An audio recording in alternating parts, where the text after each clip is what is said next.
there is going to be this gay marriage vote. Now, the Supreme Court in Obergefell redefines marriage, and that's that, I guess. Now the Democrats want to enshrine this in law, so actually pass a law and say now this is the definition of marriage.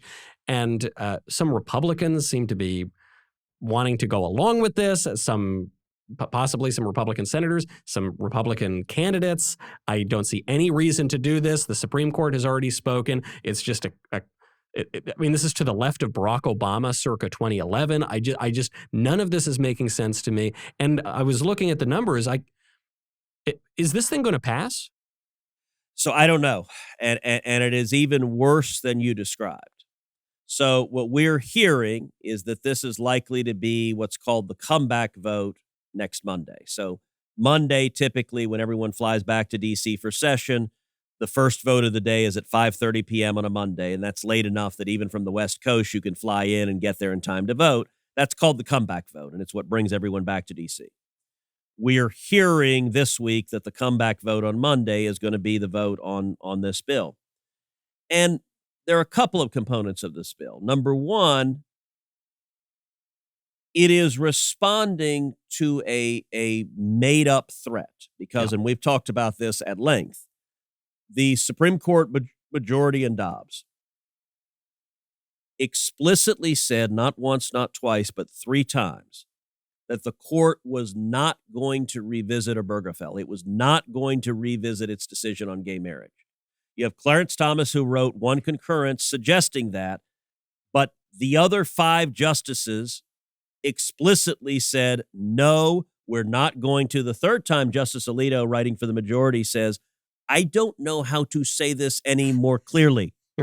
No, no, no. So as much as the Democrats and the media want to suggest that the court is suddenly on the verge of overturning that decision, the court's majority said unequivocally it was not. So it's not trying to address an affirmative threat to gay marriage, which people could be concerned about. It's engaged in politics. But, look, if it were empty politics, that would be problematic, but not necessarily the end of the world. But it's worse than that.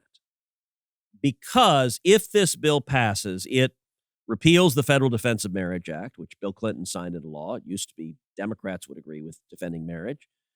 But it also amends federal law defining marriage to encompass whatever any state says marriage is. That any state that makes anything called a marriage legal is automatically legal for federal law. And by the way, that's not even limited to 2 people. That means if a state made polygamy legal, federal law would immediately recognize polygamy as federal law. I mean, it is broad-reaching. It's even worse than that because, there was an oral argument that Don Verrilli, who had been the Solicitor General under Barack Obama, was presenting before the Supreme Court, where Justice Alito asked, well,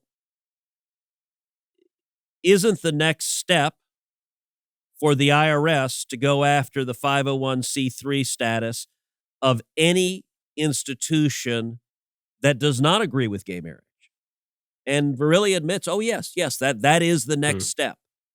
And if this bill passes, the effect will be, and I'll make a prediction right now, if this bill passes and Joe Biden signs it into law, the Biden IRS will use this bill to target schools, K through 12 schools, to target universities, to target charities, and to target churches that maintain a traditional definition of marriage, whether that is a biblical definition of marriage or whether that is a Jewish synagogue or a Muslim mosque or any religion that teaches that marriage is the union of one man and one woman.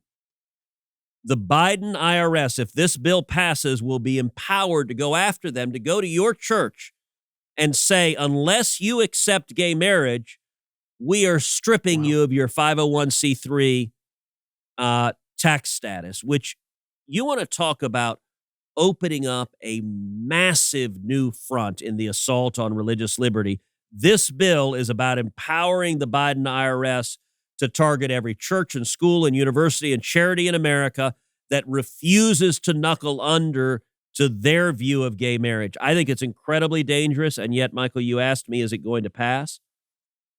I don't know.